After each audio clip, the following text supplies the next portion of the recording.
Medical కాలేజీల ప్రైవేటీకరణను ప్రజలు భారీగా వ్యతిరేకిస్తున్నారని కడప ఎంపీ అవినాష్ రెడ్డి అన్నారు. నెల రోజుల్లో మెడికల్ కాలేజీల ప్రైవేటీకరణకు వ్యతిరేకంగా ఆందోళన జరుగుతుందన్నారు. అయినా ప్రభుత్వానికి చీమ కుట్టినట్లు కూడా లేదని మండిపడ్డారు.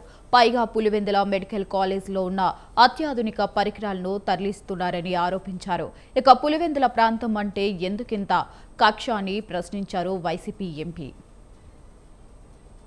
పులివెందుల మెడికల్ కాలేజీలో ఏదైతే జగన్మోహన్ రెడ్డి గారు ముఖ్యమంత్రిగా ఉన్నప్పుడు ఆ బిల్డింగ్లన్నీ పూర్తి చేసి హాస్పిటల్ అక్కడికి తీసుకొచ్చి మెడికల్ కాలేజీలకు కూడా సీట్లు మంజూరు అయ్యాయో ఆ సీట్లు వద్దని చెప్పి వెనక్కి పంపారు.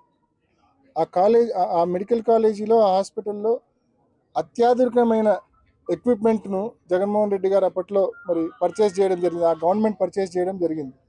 ఇవాళ ఈ కూటమి ప్రభుత్వం వచ్చిన తర్వాత నిన్నటి రోజున ప్రభుత్వము పులివెందుల్లో ఉన్న అత్యాధునికమైన పరికరాలన్నీ కూడా ఎక్విప్మెంట్ అన్నీ కూడా గుంటూరు కని కర్నూలు కని వాళ్ళు షిఫ్ట్ చేస్తూ ఉన్నారు.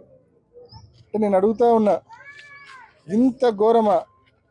నెల రోజులుగా ఇంత పెద్ద ఎత్తున ఈ ప్రైవేటీకరణ పట్ల మేము నిరసన తెలుపుతా ఉన్నాం, ప్రజలు నిరసన తెలుపుతా ఉన్నారు.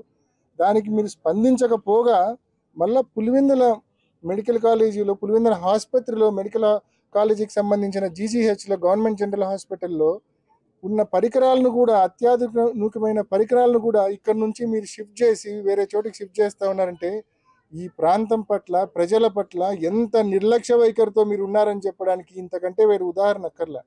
పులివెందుల ప్రాంతంలో ఉన్న సోకాల్డ్ ఈ టీడీపీ నాయకులు, ఇన్ఛార్జి, లేకుంటే ఈ జిల్లాకు సంబంధించిన టీడీపీ నాయకులు, వీళ్ళందరినీ కూడా నేను గట్టిగా అడుగుతా ఉన్నా, ఎంతసేపు ఈ జిల్లాలో అన్ని నియోజకవర్గాల్లో మీరు అధికారంలోకి వచ్చినప్పటి నుంచి ఎంతసేపు డీలర్షిప్లు బీకినామా లేదా, వైఎస్ఆర్ కాంగ్రెస్ పార్టీకి సంబంధించిన ఫీల్డ్ అసిస్టెంట్లను బీకినామా లేదా, లేకుంటే అంగన్వాడీ ఉద్యోగులు బీకినామా లేదా, లేకుంటే యానిమేటర్లు ఉద్యోగాల నుంచి